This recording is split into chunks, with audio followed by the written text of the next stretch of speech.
Hi, Elizabeth. Hi, Janet. How are you? I'm doing well. How are you? Pretty good. How's your summer been going? It's been going well, just really busy.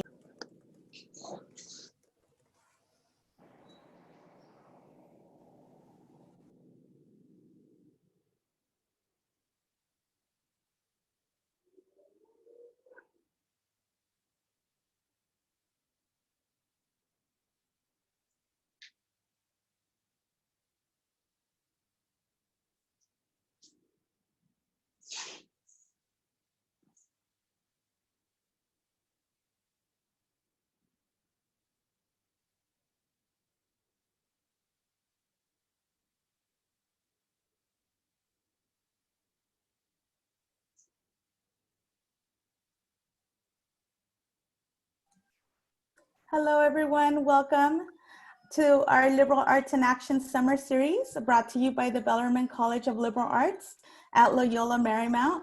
We're going to go ahead and get started. If I can ask all of you before we get started to mute your mics, so that will help, and possibly cell phones. So give me a second. Let me mute the cell phone.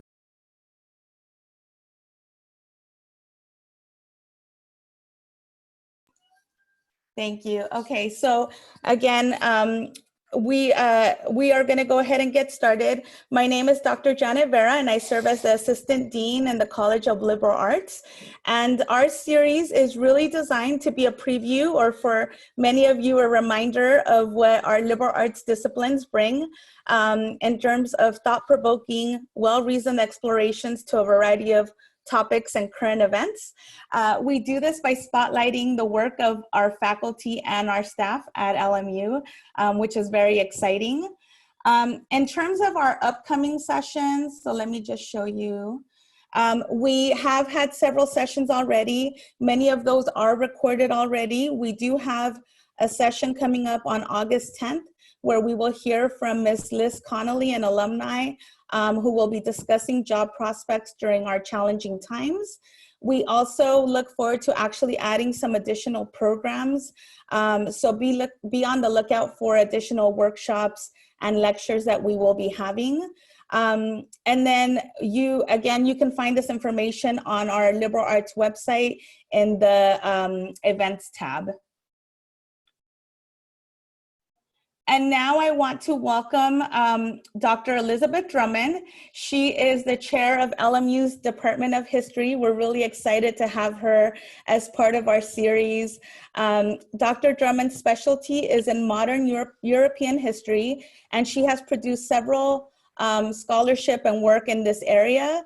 She has also shaped LMU's history department, as many of you probably know, and she has her focus is on public and applied history, in which students focus on debates in public history, including questions of history, memory, commemoration, and identity in the public sphere, as well as issues related to the presentation of public narratives of history.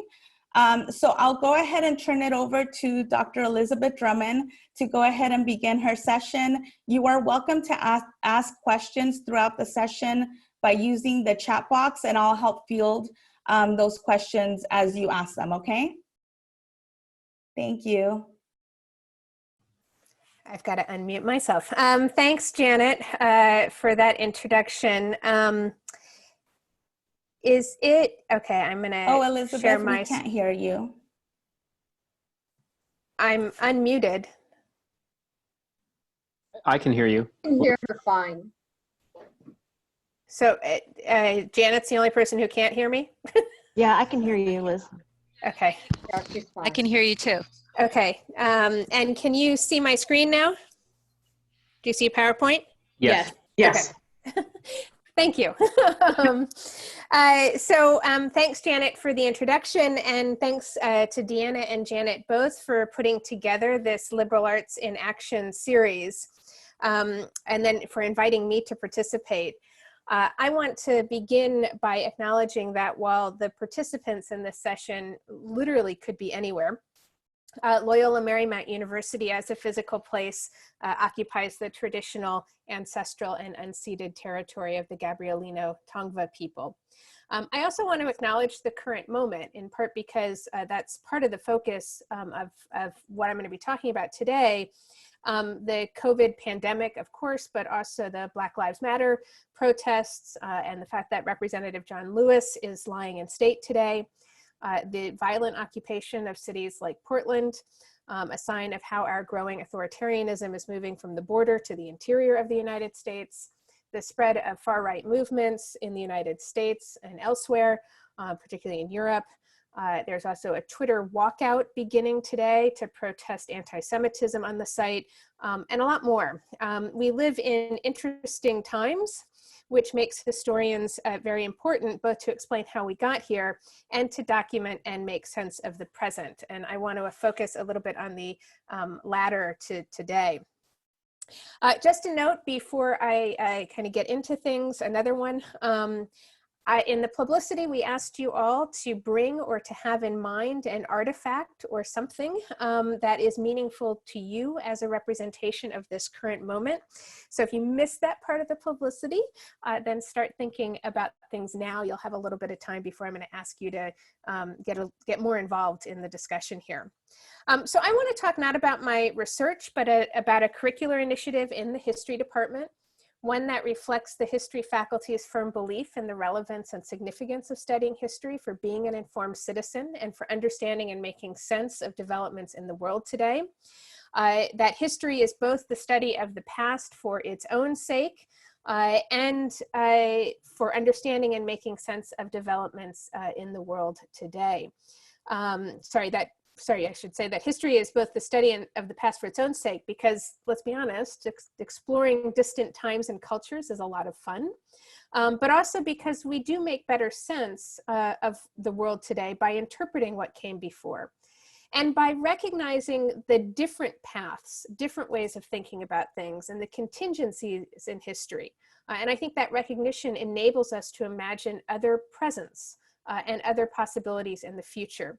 So that the idea of the inevitable is really an anathema to historians, even though we hear a lot about it in history papers from students. So this curricular initiative that we've begun in the history department is the curricular initiative, or the subfield of public history. We have a new concentration, one of 5, well now it's almost 2 years old, in public and applied history, which we've developed in the history major and the minor as a department faculty. And as Janet started to indicate, public history explores as a content field, the public uses of the past, the stories we tell about ourselves and how we use history and public and collective memory to inform understandings of collective identities, how those histories are contested, and how an understanding of history can inform public policy. Public history is also practice. And as a practice, it means using the skills of historical analysis to address real-world problems and to present complicated historical narratives for broad audiences. And we do that in a variety of different ways, by curating museum exhibits, by creating websites or blogs, by taking more journalistic approaches to writing history or collaborating with journalists, by writing historical fiction, by making history film, both documentaries and feature films, and increasingly through social media. And history Twitter, the so-called Twitterstorians, have a very strong game for those of you who might be over there on Twitter. So just to offer a few things, a few examples of things that we've been doing in the history department before I get into talking about documenting COVID. There's sometimes the impression, I think, that historians sit in dusty archives exploring topics that have no relevance for our world today. And we do spend a lot of time in archives. We do spend a lot of time researching and writing, but we're also constantly speaking to contemporary problems. So in the department, we've developed programming that seeks to contextualize current events in the broader history. Sometimes it's done in a more linear approach. You know, how did we get here? So our plastics event last fall explored the history of plastics, consumption, and the recycling industry from a global perspective. Sometimes we take a topic very much in the news today and explore that theme in different historical places and times. So our Viral Histories series is quite wide in scope. It ranges from looking at public health and hospitals in the ancient world to looking at the present and focusing on questions of race and disease and more, and all things in between. And I would encourage you to head over to our YouTube channel to check out the playlist or to follow us on social media, where we'll be posting a few more episodes over the rest of the summer. And we are planning a wrap-up event in the fall. To use my own research field of modern Central Europe, specifically German and Polish nationalisms, there was a time not too long ago when some people, a lot of times journalists and political scientists, maintained that we had moved beyond history, that we had moved beyond the era of nationalism. So what could possibly be the relevance of studying it? Well, these days, of course, the study of German and Polish nationalism seems a lot more relevant than it might have in 1990, 90, or 91, or 92. Sometimes alarmingly so, with the Law and Justice Party in Poland and the rise of the Alternative für Deutschland in Germany. And of course, German historians spend a lot of time these days talking to a broader public about fascism and authoritarianism, not just in Germany. The goal of this kind of work of public history is to take scholarship that often has a quite limited audience and generally requires a certain expertise to really engage, and to then translate it for a broader public, to provide the kind of historical understanding that is necessary for understanding complex developments in the world today. This kind of work can often be politically fraught. A friend of mine has often described the discipline of history as inherently subversive, because it complicates the simple, generally positive narratives we have about the communities to which we belong, whether the nation or a race or a church or a university. Introducing complexity means grappling with and working through our history, including the darker bits, a process that Germans refer to as Vergangenheitsbewältigung. A nice, good German word that captures a very complex process and that all of my students know by really the end of the first week of class. So in the German case, this means the process of working through the history of Nazism and the Holocaust first and foremost. But in recent years, historians have pointed out the need to do this as regards Germany's colonial history as well. In the United States, it's about complicating the narrative of American exceptionalism and the history of the founding, and about addressing issues of slavery and settler colonialism.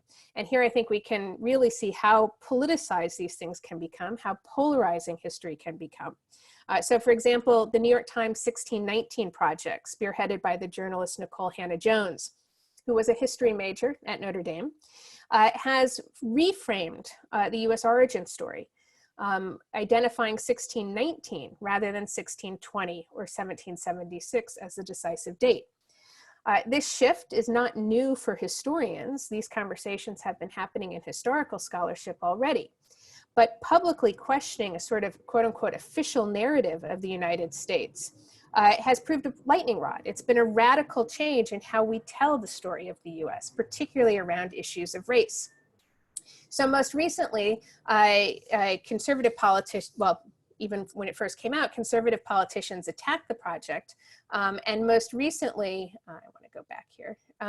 Oops, can I go back? There we go.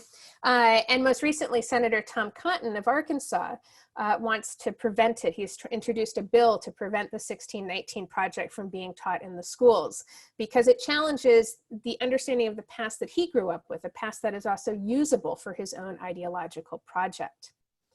I mentioned Twitter before, and social media has enabled academic historians to speak directly to a broader public. So there are a number of historians who write long threads providing historical context and challenging narratives that are more myth than history. People like Kevin Cruz, Heather Cox Richardson, Kevin Gannon in US history, but also someone like Waitman Bjorn in German history. On the right, you can see the beginning of a Twitter thread about a conference plenary session that, because it was virtual, had a much larger audience than normal, and then also exploded into controversy on Twitter, with people strongly criticizing a plenary speaker who offered an apologia for Andrew Jackson.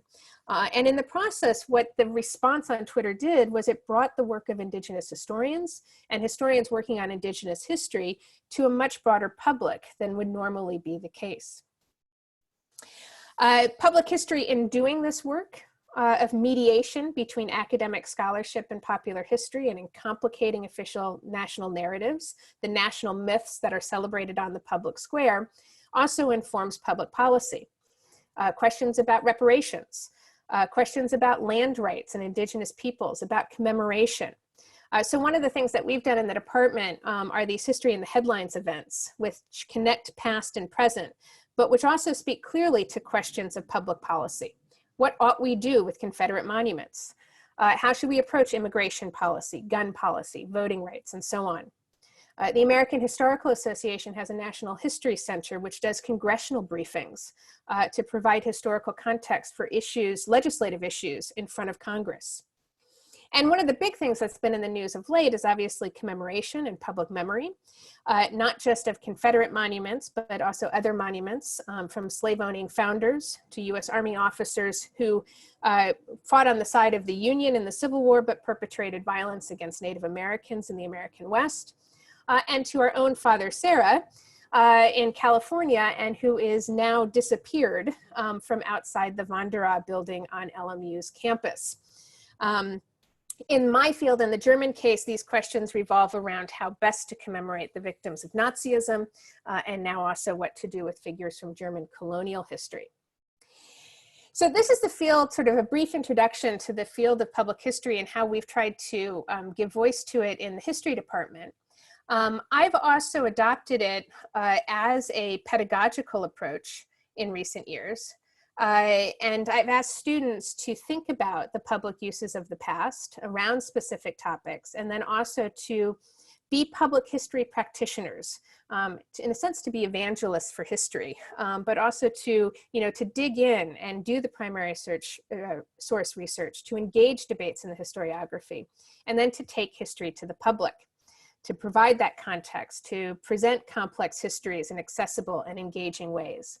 And they've done this in a variety of ways. They've had free history lessons where students in a required methods class that I teach as a public history course went out into the community to talk to people about the history of a particular place. That was the Tongva history of Playa Vista, where, Starbucks customers were accosted by students wanting to talk to them about history, or the particular history of a thing.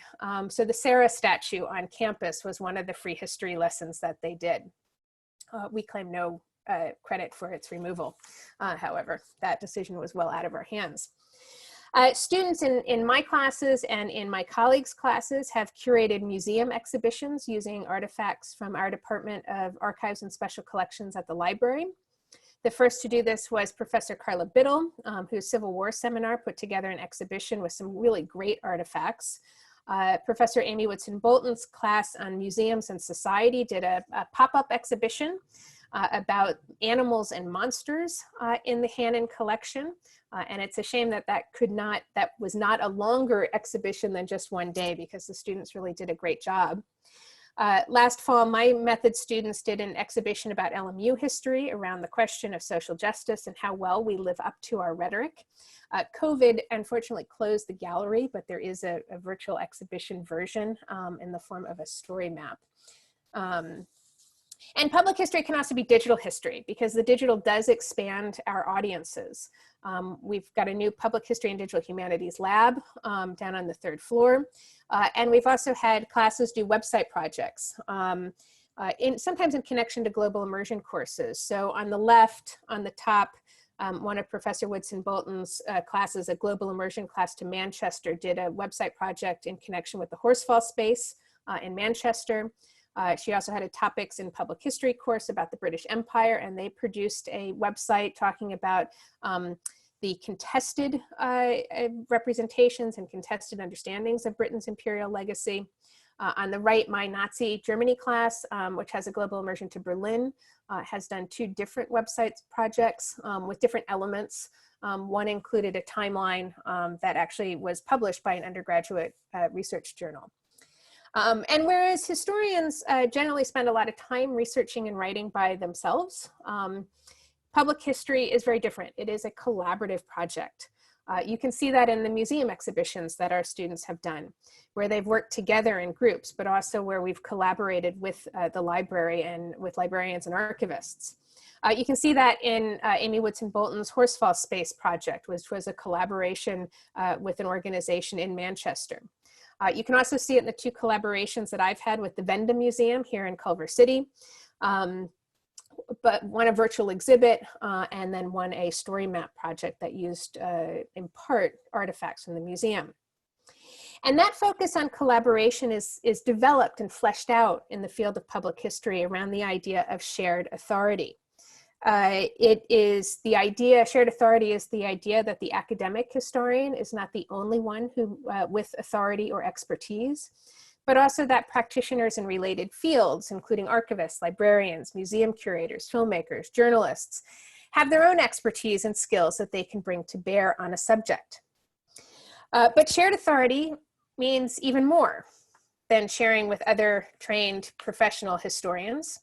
It also means bringing in people who have experienced certain historical developments and or the broader community into the process of producing historical narratives. And so in this sense, public history, I think, is a little bit similar to the kind of engaged or community-based research that Cheryl Grills discussed in the last webinar, where it's a collaboration between academics and the broader community. So this fall, when I teach the methods course, I'm doing it to connect and tap into the theme of the Bellarmine Forum on transformative justice. So the focus will be on prison history, and more generally, the history of policing, mass incarceration, and carceral institutions. And this is a field where shared authority has really been central to the way the field has developed in recent years, where it's included the voices of incarcerated people, of formerly incarcerated people, of victims, of lawyers, and others involved in the criminal justice system, even of the communities that surround prisons. And there have been a lot of interesting projects that have done just this. Oral history projects like the Prison Public Memory Project, the Women's History Project that Michelle Jones has written about, which was a project where incarcerated women themselves wrote the history of the women's prison in which they were incarcerated. Michelle Jones is no longer incarcerated and is working on a PhD in history. And this kind of approach of sort of bringing in the audience, bringing in your visitors and readers, can move beyond things like oral history or the co-curation of exhibitions to recognizing that visitors to museum exhibitions are never blank slates. So on the right-hand side of the screen, the Eastern State Penitentiary has an exhibition about mass incarceration that begins by asking people if they have ever broken the law, and then sends them on different paths through the exhibition as a recognition that their experiences matter in terms of how they shape and go through this museum. We're actually hoping to have a fall program with someone from Eastern State and then someone also from the Levine Museum in the New South, which had a very interesting civic-minded response to a police shooting in Charlotte. In my own course, one of the things that we're going to do is partner with the Loyola Project for the Innocent on an oral history project and perhaps a virtual exhibition. And that brings me then to COVID, because we're also going to be doing this kind of work in the inaugural history learning community, but around the history of COVID-19. In the context of this pandemic, there has been actually a huge number of collecting projects that have emerged, including one here at the William H. Hannon Library on the bottom right there, which is inviting students in particular to share their stay-at-home experiences with the university archives. But also the Autry Museum of the American West is doing a collecting project asking for artifacts and stories. The California Historical Society is soliciting people to contribute their stories during COVID-19. And then there's a big digital humanities project, a journal of the plague year, out of Arizona State University, but with contributors and curators from a variety of institutions. These projects all rest on this notion of shared authority, of crowdsourcing for artifacts and stories that ordinary people think important and worth preserving as something that can help us understand this moment in time, as something that helps to create meaning for us now, but also for future historians and readers of history. So one of the things that we're going to be doing in the learning community is to contribute our own artifacts to these projects. And I'm going to leave it to the students to decide exactly which projects they want to work with and how they want to do that. They'll also be using artifacts to talk about a particular COVID-related theme of their choosing. And one student has already begun this in a CERT project over the summer, looking at how museums have responded to the stay-at-home orders and the safer-at-home orders, where the closures of physical spaces meant that museums had to engage with the public in a very different way in a virtual space. So it's at this point then that I want to pause for a moment and get you all involved in doing this kind of collecting and documenting that is central to these sorts of projects. So as I mentioned, the publicity for today's event asked you all to bring an artifact with you, or at least to have something in mind that is meaningful to you in terms of understanding your experience of COVID and all of the related things around COVID.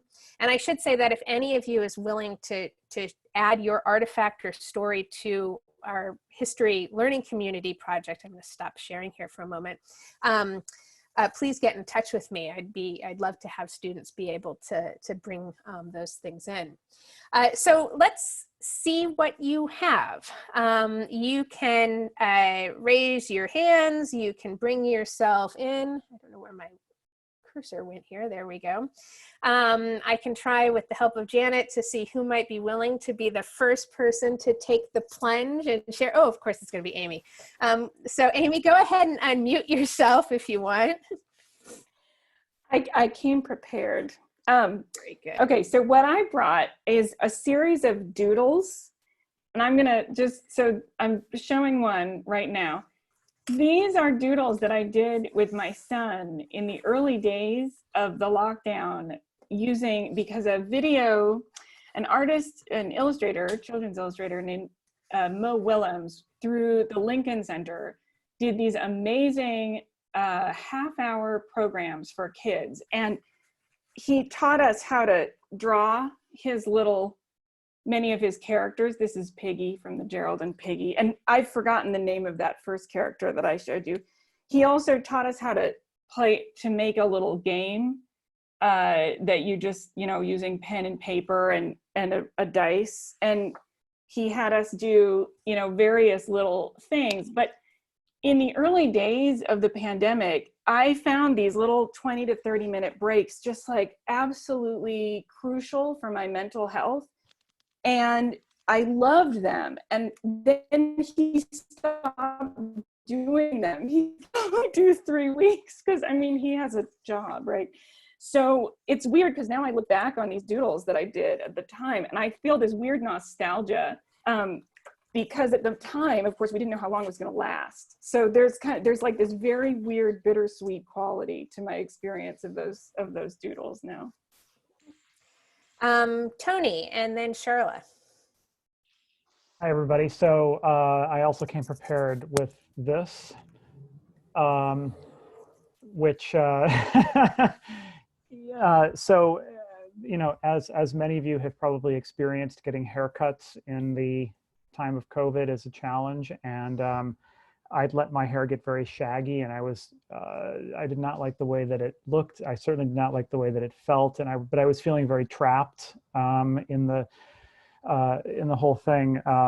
Do I run the risk when it was possible to get a haircut? Do I run the risk? And of course, it gets to what Amy was saying. Like, we didn't know then, and we do not know now how long this is going to last. But buying this, it was back ordered. It was actually not easy to get this online, but buying a set of clippers where I could cut my own hair was amazingly liberating and made me feel like I might just possibly make it through this thing without losing my sanity altogether.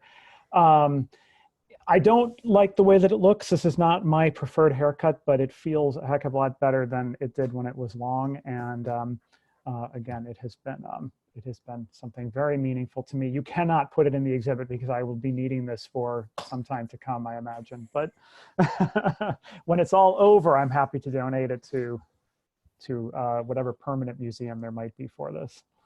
Excellent. So I've got Charla, I think. Did you have your hand up at one point, Charla? Yeah, I did. Hi, everyone. It's good to be here. I'm an alum of the program, so nice to check out this event. So this is what I brought. It is a Fuji Instax camera, so it's kind of like a Polaroid, you know, so it just makes like little Polaroid films. And so I've been just going around this Los Angeles and taking pictures of things, especially different like quarantine murals. There's been a lot of murals promoting social distancing or health, and then now the Black Lives Matter movement. So I've just been taking little pictures, and I like the Polaroids because, you know, I can hang them up and have that instant gratification. And so I have like a little file of all the different things that have been kind of happening week to week as we quarantine. Great. So Tina Yatrusis, if you want to unmute yourself. And I know a couple then people Chris- came in through chat, yeah. so. Hi, yes. I have always done a little garden, always grown tomatoes. This year with the whole thing in March, I looked at my backyard and I turned half of it into a vegetable garden, which is really awesome. And this is actually fennel seed I've been collecting. I'm going to have many jars of fennel, oregano, we're making pickles, and a lot more. But the garden has always been meaningful to me, and the experience has been, you know, as first it's like, well, you know, I've got this earth, I should produce food for us and anyone else that I can help. And it just is a constant point of reflection for me while I'm working in the garden and looking at how I'm going to keep it producing different things through the year. Mm-hmm. Great. Brian? Sorry, I had to unmute. So I'm smiling as I hear a bunch of you because there's so much common experience here. I saw Dean Crabtree hold up her flower. My hair is growing out like Tony's. I'm gardening like Tina. But the thing I thought to bring was swim trunks, which are still wet from this morning because although I've been doing a lot of things to keep myself sane, like baking and gardening and things like that, one thing I've been doing is at least every morning, sometimes twice a day if I go in the afternoon as well, I just head straight down off campus to the beach near Playa del Rey and swim in the ocean for 15 minutes or so because I feel so confined being locked at home. My family and I normally spend so much time out in the mountains, climbing and hiking and backpacking, and a lot of that has been harder to do in the shutdown, but the beach is just 4 miles from my house, and so I've just been plunging in, not even really swimming for a workout. It's more like a baptism than an actual workout. But like twice a day, it's one of the only things keeping me sane. So I'm going to pick up Christiane Funk, who raised her hand through the chat. Hi, is that working out? Oh, yep. Perfect. Oh gosh, wow, I need to put something on the face. Maybe my eyes and lack of makeup should just go in the exhibit as part of Zooming all day and not having to go through the normal morning routine. My item, which not many artifacts come shrink wrapped. I'll see if I can get it without too much glare. So this is a sort of coffee table history book. This one's mine specifically, that my women's fraternity, we are not a sorority, and I can explain that later if anyone cares. We were supposed to have, and we are having, our 150th sesquicentennial this year. There was a small gathering in January on the date when our founding hit 150. Thankfully, I went to that. We were supposed to be in Indianapolis, probably about 1,000 of us celebrating. That's where we were founded. It's, if you didn't read it, Kappa Alpha Theta. And obviously, because of everything that's happened, that was called off. That was, and still is, a big disappointment to a lot of people. But the reason this book is what I would pick versus Lysol wipes, toilet paper, etc., is that things that had already been in place, we've had a DE&I work group since 2013. There have been discussions even longer about ways to improve the diversity, equity, and inclusion in our historically white organization. That has really ramped up, as I think all can probably understand why. And I'm participating in that as much as I can as an advisor to a local college chapter here in San Diego, online, etc. I'm trying to make a long story less long. Basically, this book, which I have not yet opened, I literally just got it on Saturday, and covers our history, will forever be a touch point for me of this entire experience. Not because it's only about me being in this organization, but everything that has touched on that, the stay at home, the don't travel, the, you know, getting together, not getting together virtually. We've had Zoom connections. So all of the things beyond the very shared sort of toilet paper experiences will be something that my mind goes to when I do open this, which I'm also still a little bit like, do I want to? How will that feel? How will I now feel about our history, et cetera? And, you know, my part in this as a volunteer archivist for our organization. So thank you for giving me the chance to share. Great. I also see that Lina Landry talked about in the chat her standing desk and blue light glasses, which have really helped her continue to teach her high school students AP US History and Government and Econ at St. Mary's Academy. Carol Raby. Thank you. Good to see you. So I want to echo what Brian Traynor said about the commonality. I have herbs in empty prescription bottles because they're just the right size and the caps are easy to get on and off. And I have been exercising 6 days a week. I go on a long walk for sanity. So I get it. But the thing that I brought today is the last day that I worked with students was March 13th.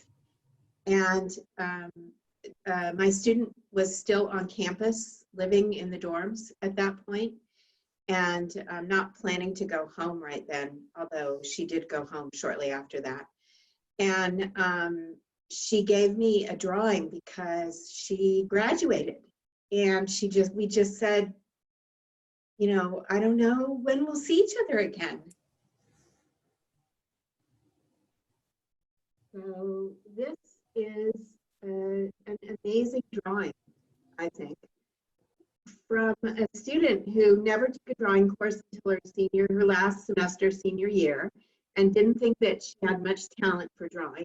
Okay, she's since reassessed. And this is from a photograph on my Instagram of my cat, Milo, who has, and I keep it right to the left of me in my kitchen window office. And to the right of me is the refrigerator, which Milo gets on top of and peers down at me like an oppressive supervisor. So I have a lot of photographs of him on that Instagram, you know, supervising me in way inappropriate ways. And so this is very precious for me for so many reasons. Great, thank you. Dean Crabtree. Hello, everybody. I brought two things. One is flour, because this was harder for me to get than toilet paper in the early days of the pandemic, as was vanilla. That took even longer. And I am kind of fascinated by how all of the baking projects, I mean, I've been sort of slow to the baking, slow to the gardening, slow to some of the things, because the first few weeks were just such intensive work. But then when you start to realize, oh, you're working remotely and you can do more than one thing at a time because you're at your home. And so baking has been one of those things. It's something that I've always enjoyed my whole life and not had a lot of time for, certainly as dean. But I've been fascinated to see how much through social media and news stories and so on, people are doing back to basics sort of activities and doing them as families. And the ways that eating and food become such a coping mechanism. As the protests began, and I have at least 3 of the most critical risk factors to COVID. And so I've been as cloistered as I can possibly be. And I have a long history as an in the streets protester. So I found it actually very frustrating for me. And we wanted to be in driving, in, car protests. And so I'm like, well, I have to have a sign for my car. I don't have school supplies. I don't have children. I don't have craft supplies. I'm like, where am I going to get paper to make a poster? And so I went into boxes, because closet cleaning is another part of this whole business, boxes of old art and posters and so on. And I wrote on the back of a poster, and I don't know if you guys can see this if I back up, but it is a poster that I still own from the very first march I think I ever did other than on campus. This was my first, sort of statewide. It had some national, and so it was interesting to pull out and to repurpose something for the same purpose. But one of the May 3rd Coalition, this was a UC, largely University of California, multiple campus organized event that we had up in San Francisco, and racism, sexism, and all bigotry. And it was almost 30 years ago. And sorry, almost 40 years ago. Sorry, almost 40 years ago. I'm in denial. So it was just interesting as I was looking for paper I could write on. This is the poster I found. It was framed. I took it out of the frame. And I don't know. I mean, mostly it made me, I don't know, pretty sad. Thank you. Monica.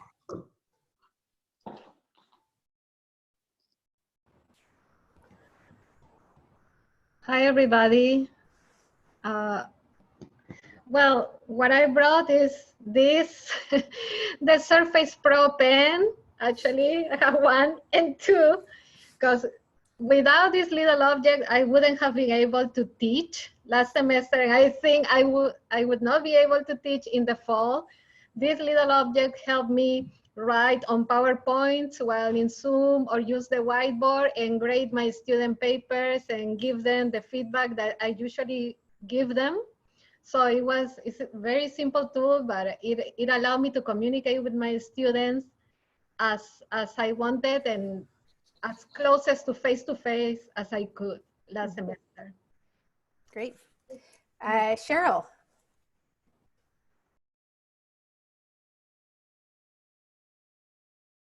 Zoom on my phone. Can you hear me? Yes. Okay, so I brought 2 things.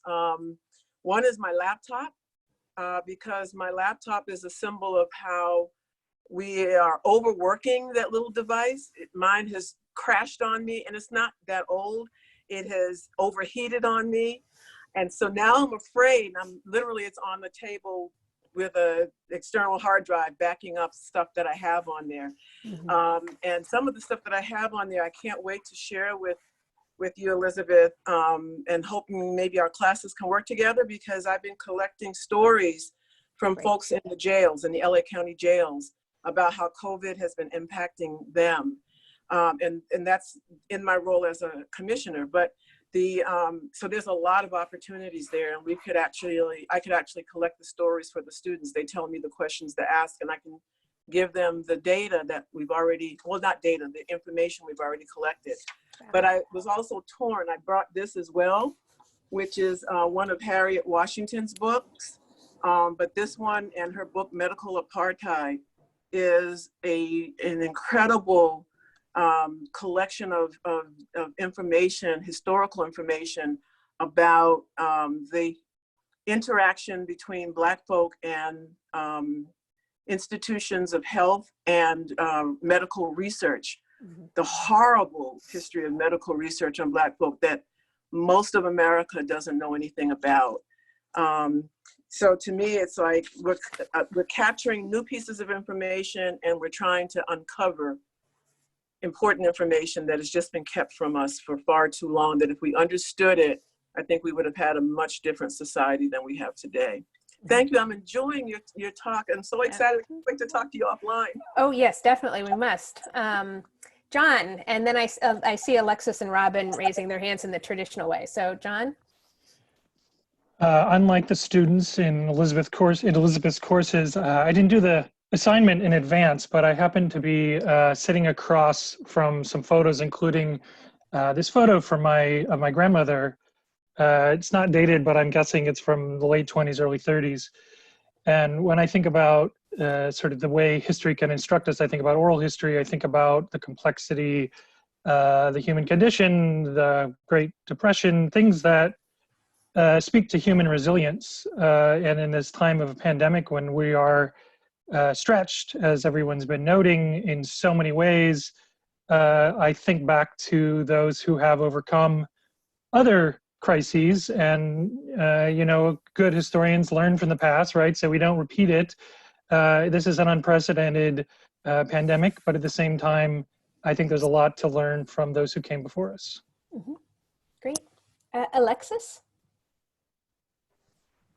Hi, sorry about that. I'm an idiot when it comes to Zoom. I couldn't find the button to tell somebody. I'm a psychology person, so I've been really focusing on the whole social aspect and how it's affected social groupings. My neighborhood is a really interesting neighborhood. We live just down the road from Village Green, and it's an apartment neighborhood. And a couple of really interesting things. One, I think the number one thing that's really impacted the neighborhood in a positive way has been the city not giving you tickets for not moving your car. And in a neighborhood, I'm serious, it sounds so stupid, but in a neighborhood where double parking is a way of life, that has meant so much less stress on the neighborhood, and people are a lot less anxious about that.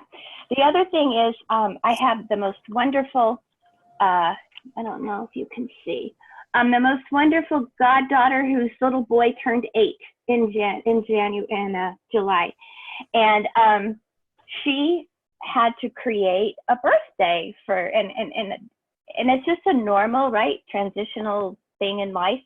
And so she created a birthday scavenger hunt for him, where she drew out a map of all the people that she wanted him to see on his birthday, and sent us each a clue so that he would come to us. We actually did a 10-minute happy birthday with a muffin and a candle and a present and all. But seriously, it was 10 minutes in, out, done. But we had the clue to give to him to make him figure out where he was going next. And so she drove him all around the city to his friends and family. And that was just a really interesting way, I thought, of recognizing, the social impact on just everyday things, like how do we celebrate all of our things that we need to celebrate? And then the last thing was, I know you said not to mention masks, but one of the first things I did is I made masks for my family. I got requests for my neighbors, so I've made them for the apartment complex. I just have a very wide variety of masks, but it's been really interesting connecting with the neighborhood in this really very odd time. I'm closer, I think, to my neighbors now than I have been, and we've been in this neighborhood for 4 years. Mm-hmm. So I'm going to let Robin be the last person, and then I'm going to pull out some of these themes. Okay, I need to go quick. Now, like Alexis, I just really don't know where to put my name in. So for last 16 years, every summer I was on the road. So this is the only summer I'm stuck in LA. So I have things, one thing that I'm just go quick, the things I'm share is this. 8 pounds weight, okay? So this is a gift for my daughters, and last year or something. I never use it because I go gym all the time. But now I use this every day. So I walk like this and for a mile and uphill. And it's afternoon walk. While we're doing walk this, I also want to share, I'm listening to the book. Currently, I'm reading this book called Upstream. And it's about how we thinking like upstream thinking. So how we should think about preventative and not just reactions to dealing with, when we're dealing with the problem, we need to look at the system, not just the immediate response. So this is, yeah, it's, thank you. Mm-hmm. Well, thank you all for bringing such great artifacts. I mean, I think, you know, as we think about what it means to document COVID and to do the history of the present, in many ways, it's really too soon for us to do that, right? It's too soon for us to take the longer look to explain what has happened, regardless of the specific perspective we take. We need the time, we need the ability to look at the variety of sources to really do the kind of in-depth interpretive work that historians do. But by documenting COVID and documenting our experiences, whether in writing or in art or through artifacts, we're preserving primary sources for those future historians who will use them to make sense of this period in time. We're also engaging in acts of interpretation, right? Our selection of specific artifacts, our decision to preserve something rather than something else, our efforts at documentation in writing, in art or film, are acts of interpretation. It's where we privilege certain experiences over others. And in making those acts of interpretation, we're also helping to inform the interpretive lens for future historians, right? Because if we don't preserve some of these more ordinary daily life sorts of things, that changes the look and the way that we interpret these moments in time. So if I think about some of the artifacts that you all have brought or some of the things that I was thinking about, you know, what would I bring here? Many of them are related to the issues around closures and a certain sense of loss. So I have, these are the cords that we give to all history majors when they graduate. And this year when we had that day where we could go to our offices and pick up stuff before the campus closed completely, in that extra week of spring break, I did a mad dash and picked up all the cords, all the Phi Alpha Theta sashes, certificates, all the stuff that we usually do for our awards ceremony, because we wouldn't be able to have our normal end of year celebration or award ceremony. And that meant that I then put all this stuff together at home and sent it out. I have a mostly empty scorebook. One of the things I was going to do this year is I got season tickets to LMU baseball. I was going to got a new scorebook. I was going to go to games and score the games. I got to go to one game. So I have one scored game in my now mostly empty scorebook. The university's coronavirus website is its own sort of archive that charts the kind of evolution of a response to COVID. And I think, I mean, talk about a wonderfully interesting research project it will be for somebody to look at how universities responded and to look at all these communications, how they framed things, the stops and starts, the radical U-turns, things like that. I think of Carol's students drawing, right? That's also speaking to a loss. The reunions or parties or birthday parties that we didn't have, but also the way that we've adapted to these closures. So Robin's weights, right?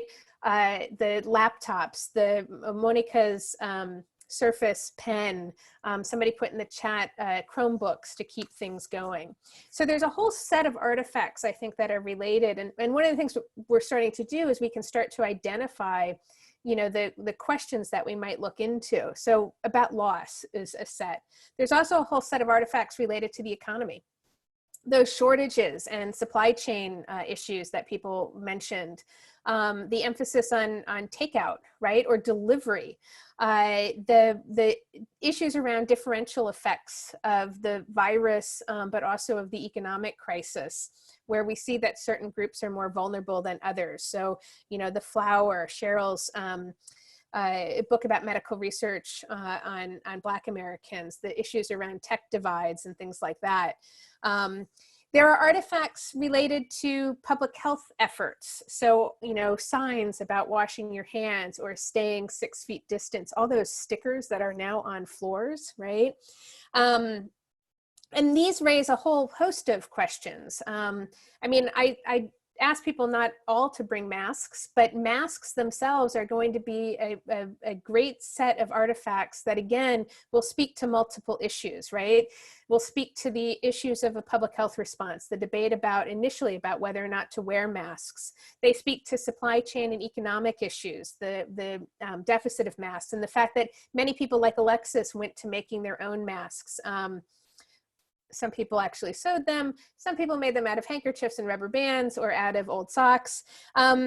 There's a material culture dimension to that, and the history blog Nursing Clio already has had a really nice essay about the material culture of masks. There's also a consumer culture aspect, right? So all the branded masks that we now have, LMU has its own masks that it's selling along with all other universities. Different sports teams, as they've come back to try and play sports, have their branded masks. Cultural institutions have their branded masks. This one's from, and I don't know if you can see this one's from the Jewish Museum in Frankfurt, which is also very, you know, has Sei gesund. So it's a little Yiddish and Hebrew for Yiddish, really, for people who are thinking about things. The ways that institutions have picked up on the idea that the mask is now like the t-shirt, right? It's something that we can use to brand ourselves, whether with a corporate branding or a political statement. So I was born in DC. I've got my nice little 51st state, DC statehood mask, right? And then the emphasis on pretty masks, right? You want to have masks that aren't just the normal sort of things that look nice. So my mother always talks about Nancy Pelosi's masks and what she has there. Artifacts related to all those stay-at-home orders, but also the times when we didn't stay at home. And what I mean by that is the ways that some people have gone to second homes. The ways that we've adapted our vacations, right? So whether it's doodling at home or going to the beach for your daily baptism, or finding ways to adapt to the absence of travel with gardening or photography that Charla mentioned, but also then the way people are going out for protests. And I think the idea that what it means to protest despite a stay-at-home order, and how we make sense of those protests, and that we've seen very different kinds of protests, right? People who are protesting the stay-at-home order itself, but then also people who are going out to protest against racial injustice as something that is so important that we can't not go out, right?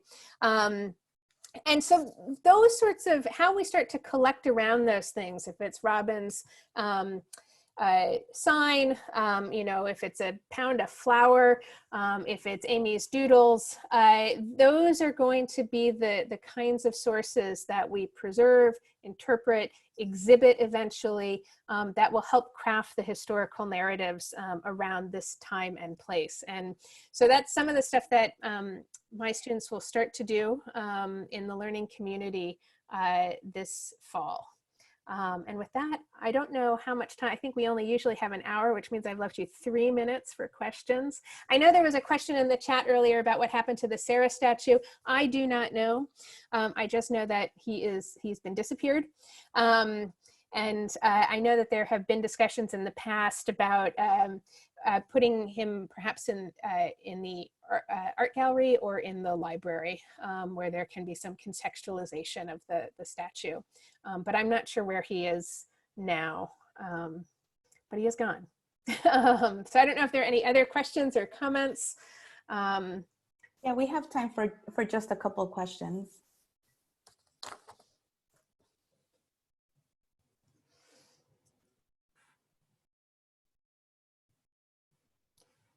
Charlotte, were you going to Yeah. say something? Yeah. Yeah, well, I guess I have a question about your thoughts about how individuals might kind of like mark the moment or start to create our own archives around this situation, this whole situation that we find ourselves in. Mm-hmm. Well, I think people are going to do that in different ways, right? So there's been a push there are many people who said you need to start journaling and everybody should be writing about their experiences, that what we need is that textual record of the event.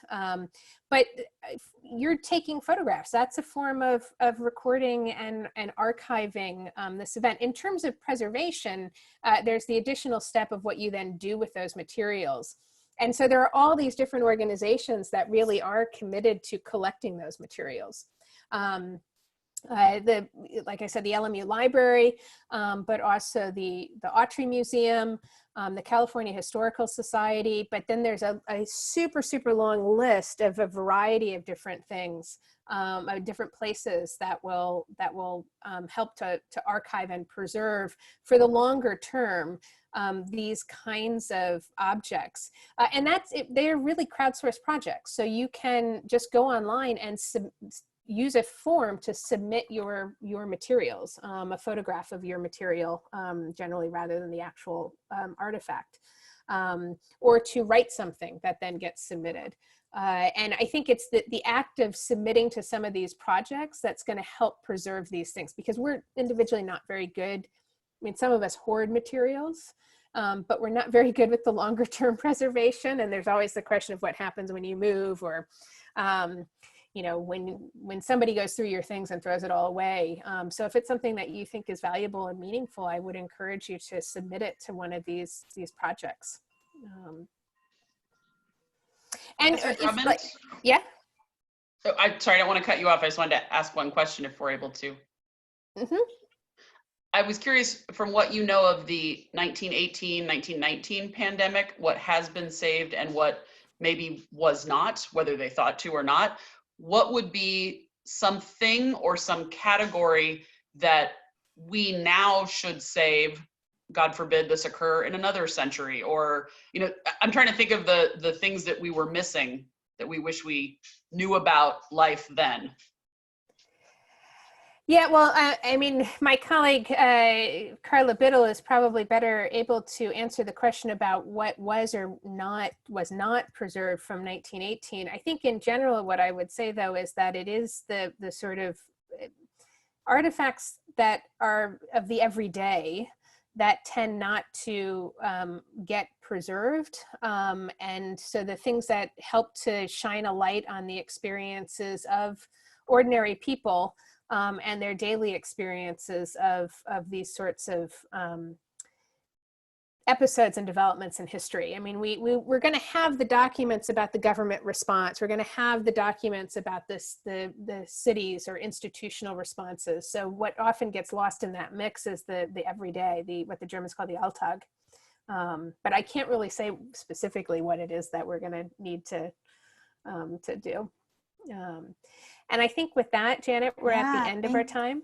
Yes. Thank you all.